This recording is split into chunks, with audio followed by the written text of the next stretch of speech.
warahmatullahi wabarakatuh. Perkenalkan, nama saya Vinta Putri Andini, NIM 2210541010 akan mempresentasikan judul saya tentang analisis dampak COVID-19 terhadap tingkat pengangguran, pendapatan rumah tangga, PDB, dan konsumsi rumah tangga di 10 kabupaten di Provinsi Sumatera Barat. Yang pertama yaitu latar belakang. Pandemi COVID-19 yang melanda dunia sejak awal tahun 2020 telah memberikan dampak yang sangat signifikan terhadap berbagai aspek kehidupan, terutama di bidang ekonomi. Di Indonesia termasuk Provinsi Sumatera Barat, dampak tersebut sangat terasa, terutama di kalangan masyarakat yang bergantung pada sektor informal dan usaha mikro, kecil, dan menengah UMKM. Banyak rumah tangga mengalami penurunan pendapatan yang drastis akibat kehilangan pekerjaan, penutupan usaha, dan berkurangnya daya beli masyarakat. Dalam konteks ini, penting untuk memahami faktor-faktor yang mempengaruhi tingkat pengangguran seperti pendapatan rumah tangga, penutupan usaha, penutupan produk domestik bruto, dan jumlah anggota keluarga. Penelitian ini bertujuan untuk memberikan gambaran yang lebih jelas mengenai kondisi ketenagakerjaan di 10 kabupaten di Sumatera Barat selama masa pandemi COVID-19. Rumusan masalah. Dalam penelitian ini terdapat beberapa perumusan masalah. Yang pertama, bagaimana pengaruh penurunan pendapatan rumah tangga terhadap tingkat pengangguran selama pandemi COVID-19. Kedua, penurunan pendapatan menyebabkan banyak rumah tangga kehilangan kemampuan untuk memenuhi kebutuhan dasar yang pada gilirannya dapat meningkatkan tingkat pengangguran. Selanjutnya, bagaimana penurunan PDB mempengaruhi tingkat pengangguran di Selanjutnya, tujuan penelitian. Tujuan utama dari penelitian ini adalah untuk mengidentifikasi dan menganalisis dampak penurunan pendapatan rumah tangga, jumlah tanggungan keluarga, dan penurunan PDRB terhadap tingkat pengangguran selama pandemi COVID-19.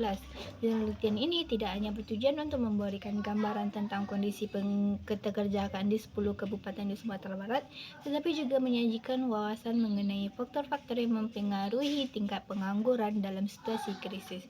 Dengan memahami hubungan antara variabel dan variabel diharapkan dapat dihasilkan rekomendasi yang berguna bagi pengambil kebijakan dalam merumuskan strategi pemulihan ekonomi pasca pandemi.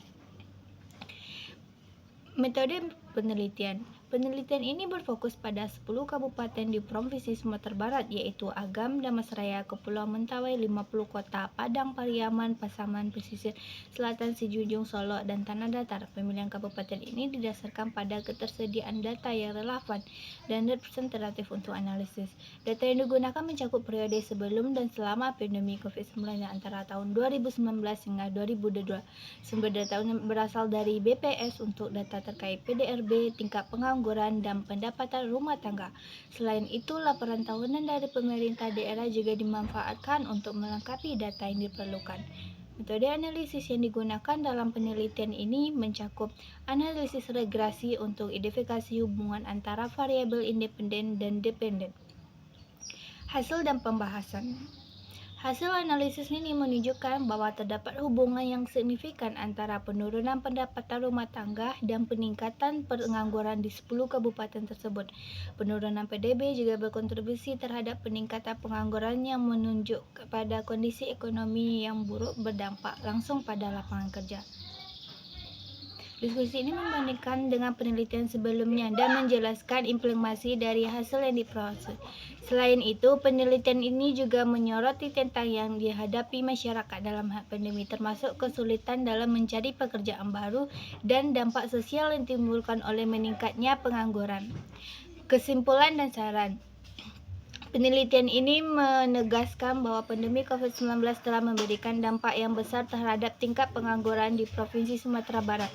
Penurunan pendapatan rumah tangga dan PDB yang signifikan berkontribusi pada peningkatan pengangguran di 10 kabupaten yang diteliti.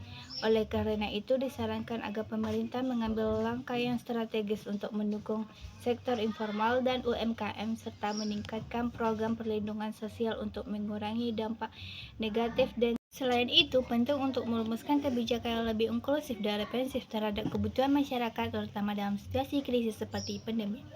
Baiklah, hanya itu yang dapat saya sampaikan. Salah dan janggal mohon dimaafkan. Assalamualaikum warahmatullahi wabarakatuh.